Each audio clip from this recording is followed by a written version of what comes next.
Мектептик билим берүүнүн мазмуну ченемдик документтер жана окуу материалдар менен мүнөздөлөт. Мамлекеттик билим берүү стандарты, предметтик стандарттар, окуу программалары, окуу пландары, окуу методикалык комплекстери, окуу китептери. Мамлекеттик билим берүү стандарты бул предметтик стандарттарды иштеп чыгуунун негизи, бүтүрүүчүлөрдү даярдоо деңгээлине болгон талаптар.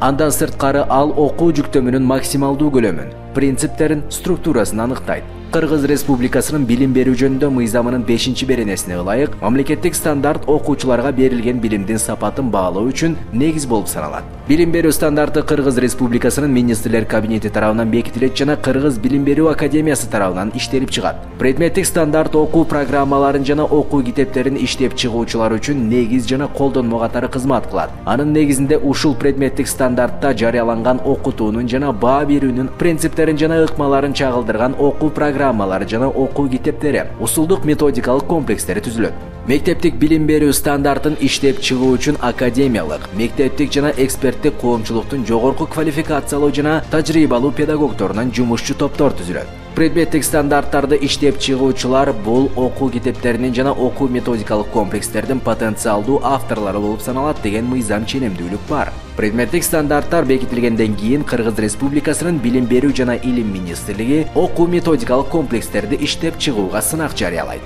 Экинчи бөлүм. Иштеп чыгуу. Авторлор окуу методикалык комплекстерди иштеп чыгат жана экспертизадан өткөрүү үчүн министрликке жөнөтөт. Үчүнчү бөлүм. Экспертиза. Келип түшкөн кол жазмаларды министрлик тиешелүү экспертизалардан өткөрүү үчүн республикалык окуу китеби илимий практикалык борборуна өткөрүп берет. Окуу китебинин негизги ишмердүүлүгү окуу китептерин 4 түр экспертизадан өткөрүү болуп саналат.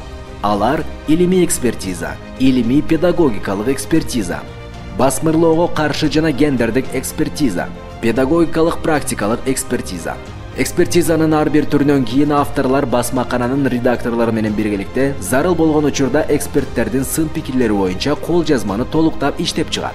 Эксперттерди тандоо адамдын кийлигишүүсүз эксперттерди кокустан тандоо үчүн атайын түзүлгөн веб-программалык система аркылуу жүргүзүлөт. 3 экспертизадан өткөндөн кийин окуу китеби илимий практикалык борбору кол жазмаларды апробацияга сунуштайт.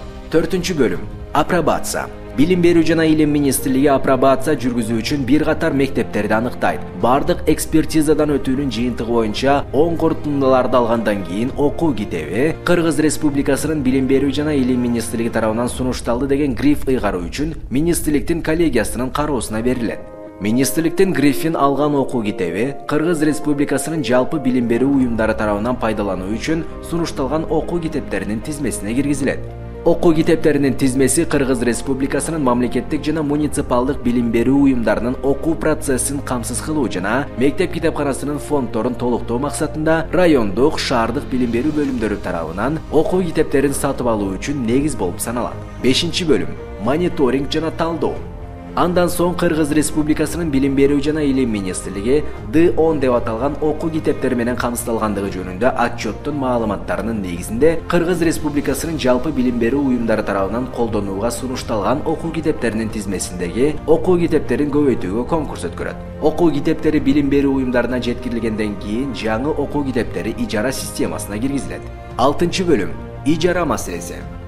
Жалпы билим берүү уюмдарын окуу китептери менен камсыз кылуунун чоң тартыштыгынан улам өлкөдө биринчи жолу 1996-жылы окуу китептерин ижарага берүү системасы ишке киргизилген. Бирок 2005-жылы Кыргыз Республикасынын 2006-жылга бюджети жөнүндө мыйзамга кол коюлган. Ага ылайык ижара акысын алуу жокко чыгарылган. Алгач бул чечим жактыруу менен кабыл алынган. Бирок кийинки жылдан баштап окуу китептери менен камсыздоо көрсөткүчү туруктуу төмөндөй баштаган. 2010-жылдан 2015-жылга чейин мектептерде окуу китептери менен камсыздоого бюджеттен 450 миллион сомдон ашык каражат бөлүнгөн. Ошол эле учурда билим берүүнүн мазмунун жаңылоого жана компетенттүүлүк деңгээлине өтүүгө байланыштуу эски окуу китептерин толук алмаштыруу муктаждыгы жаралган.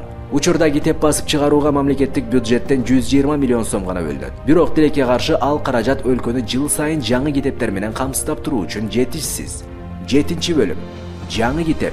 2016 жылдын сентябрь айынан баштап Азия өнүктүрүү банкынын долбоорунун алкагында Кыргыз Республикасынын Билим берүү жана Илим министрлигинин 2016 жылдын 24 августундагы буйругуна ылайык Чүй облусунун Жайыл районундагы 39 билим берүү уюмунун башталгыч класстарынын окуу китептерин ижарага алуу механизми пилоттук түрдө башталды. Пилоттук өткөрүүнүн натыйжалары бир топ ийгиликтүү болду. Бирок ошол эле учурда окуу китептерин ижарага алуунун бардык процессин эффективдүү башкаруу маселеси келип чыкты. Андан соң 2018 жылдын 24 июлундагы өкмөттүн жаңы китеп мекемесин түзүү жөнүндө токтому бекитилген. Жаңы китеп өзүн өзү каржылоочу уюм. Анын негизги максаты Кыргыз Республикасынын жалпы билим берүү уюмдарын окуу адабияттары, жаңы окуу китептерин өз убагында басып чыгаруу менен камсыз кылуу системасын башкаруу болуп саналат.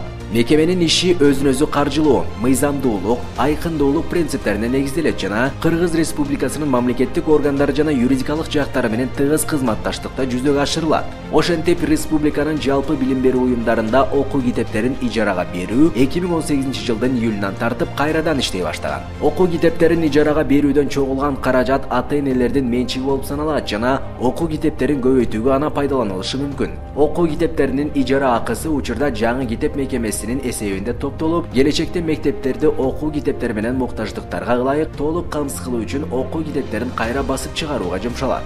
Ар бир китеп үчүн ижара акысынын наркы жана ижарага берилүүчү окуу китептеринин тизмеси жыл сайын Кыргыз Республикасынын Билим берүү жана Илим министрлиги тарабынан бекитилет. Ижара акысы окуучулардын ата-энелери тарабынан жаңы китеп мекемесинин эсебине төлөнөт. Аларды ижарага берүүдөн чогулган каражаттар боюнча маалыматтар мектептер боюнча жаңы китеп мекемесинин расмий сайтында жайгаштырылган. Мекеменин ишмердүүлүгү байкоочу кеңеш тарабынан көзөмөлдөнөт. Социалдык колдоого муктаж үй бүлөлөрдүн ичинен жалпы билим берүү уюмдардын айрым окуучуларына окуу китептери акысыз же жеңилдетилген шарттарда берилет. Окуу китептерин тапшыруунун жыйынды планын аткаруу үчүн жаңы китеп мекемеси тарабынан 2023 жылы Кыргыз Республикасынын мыйзамдарына ылайык китептерди басып чыгарууга, нускалоого конкурс өткөрүү пландаштырылууда.